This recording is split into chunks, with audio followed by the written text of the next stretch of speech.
All right, so Ole Miss has been making headlines for the second season in a row for its aggressive approach to the transfer portal. And I think it's fascinating because Ole Miss's approach to the transfer portal really reflects Lane Kiffin's philosophy as a head coach. Lane Kiffin has always been very aggressive, very cutting edge, very innovative in his approach to coaching. And you can see that exemplified by the Rebels on the football field. They're always going forward on fourth down. They're always taking deep shots. They're always playing fast paced. And they're wearing their opponent down with their innovative nature. Lane Kiffin has always been a risk for reward guy, and he's always had that maverick mentality. And that's how the Rebels play on the football field. You see that in Ole Miss's play calling. But you see that same approach being taken by Ole Miss when it comes to the transfer portal. They're ultra aggressive. They want to compile as much blue chip talent as possible, and I think it's amazing. The way that Ole Miss has been able to capitalize on the transfer portal, few teams have been able to replicate. They've been among the top of the ranks for transfer portal team rankings in 24/7 Sports the past couple of years. This year, in fact, 2024, they're ranked number 1 overall in the 24/7 Sports transfer portal team rankings. They've added 7 4-stars, and they have a rating of 73.56, which is considerably good for first place. There's a large gap between number 1 and number 2 on that list.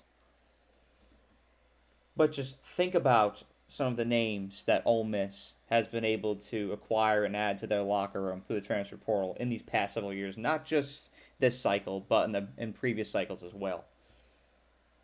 Jackson Dart, Trey Harris, Juice Wells, Walter Nolan, most notably recently. These aren't just like 3 and 4-star guys that are going to be second and third team. These are guys that are going to plug and play. These are guys that change what this Ole Miss football team is going to look like and how you can call games. They're game changers. And Ole Miss has been leveling up. They've been ascending. They have taken control of their own destiny. They've always kind of been in the background in the SEC, but they're now making noise. And through these decisions that they made in the transfer portal in the past several years, they've made that statement. We're not just here to sit in the background. We're here to compete for an SEC title. And we're going to compile the talent to do so. We want to compete for all 4 quarters and even beat Alabama and Georgia and LSU and Texas.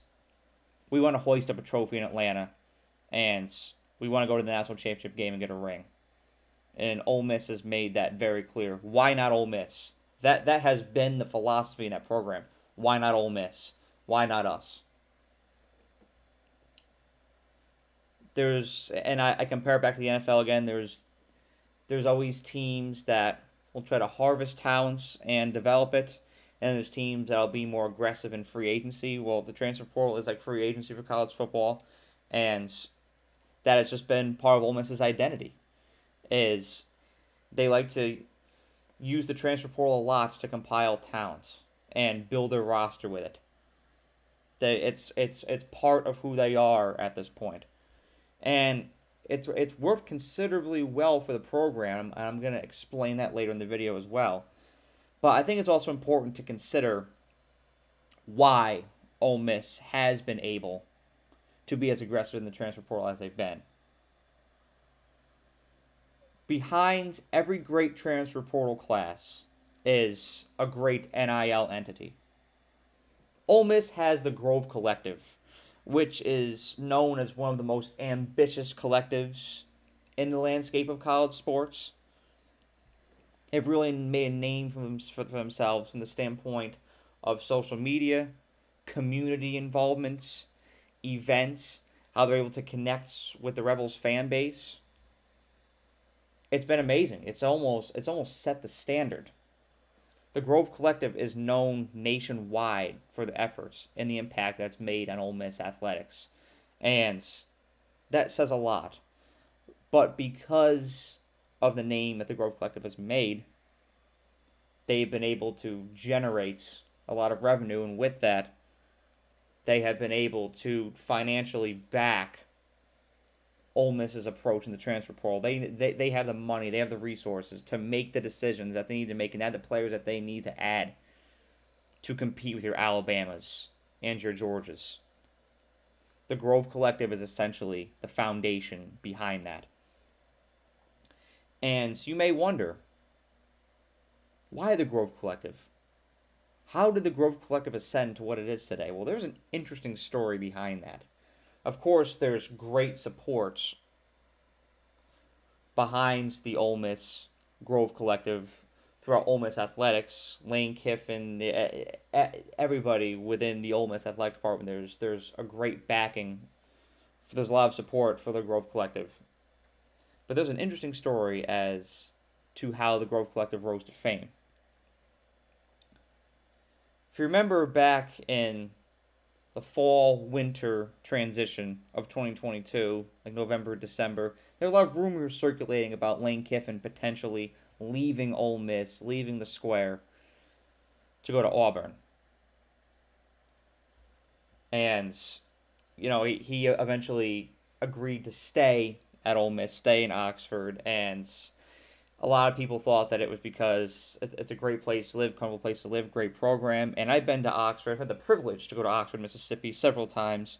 It's still one of my favorite cities I've ever been to. I've entertained living there. It's an amazing place and a fantastic program, fantastic institution to work for.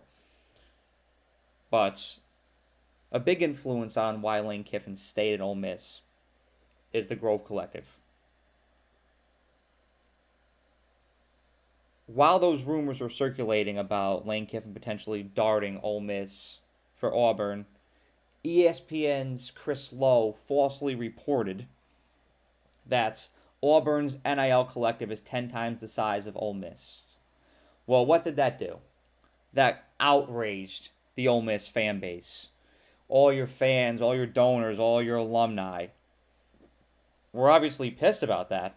So what did they do? They responded. The donations, the contributions, the memberships, they all started flooding into the Grove Collective, and it started to really emerge onto the scene because of that. It propelled itself into a national spotlight. And it was almost on accident, but nonetheless, it happened. That's been the secret sauce. That's been the secret to success for a lot of collectives, is alumni and fans buy in when there's a need, when there's urgency, or when there's a spark. If like a team gets a new head coach, or they're competitive but are looking to take that next step, or you have something like Florida State where they get snubbed from the playoffs, events like that, or statements like what Chris Lowe made about the Grove Collective, it's going to spark, it's going to inspire alumni to contribute and become members of their respective NIL collectives. And that's exactly what happened in the situation of Ole Miss. The Grove Collective grew immensely, and it's all an interrelated, interconnected web. The NIL collective, the transfer portal, and recruiting.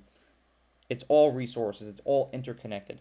So because the Grove Collective grew, then Ole Miss was able to be more ambitious and achieve their goals in the transfer portal and field the talent that they need to compete with the cream de la cream, the best of the best. And not only the SEC, but in the entire nation. And Ole Miss is now acquiring blue chip talent. They have in the past. Don't get me wrong, you see all those guys in the NFL now.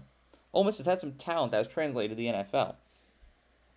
But you're not seeing it at the rate and at the consistency that it's at now. They're getting blue chip talent left and right.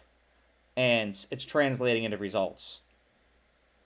Ole Miss won 10 regular season games last year.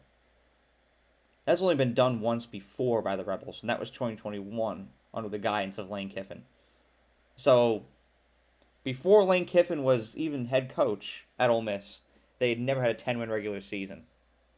They have now twice, and one in 2023 after fielding an impressive team, a lot of it through the transfer portal. And this team this year, it's stacked. And it is designed to make noise in the SEC and in pursuit of an SEC championship and even potentially a national championship. Ole Miss has made it known through their aggressive approach to the transfer portal that they're here to stay, and they're here to get a ring. So I'm curious to see how it all unfolds for the Rebels, but it's just another fascinating example of how programs have been taking advantage of the transfer portal and NIL in this new age of college football. Have a great day. Thank you so much for watching this video. I really appreciate you and the time that you took out of your day to watch the video. And if you enjoyed it, please be sure to like the video and share it, as well as subscribe to The Era. The more likes and subscribers I get on this channel, the more resources I can attain, and the more resources I can attain, the more value I can provide to you, the viewer. And that is how I show my appreciation for you for the time that you devote to watching my videos. So thank you so much, and have a great day.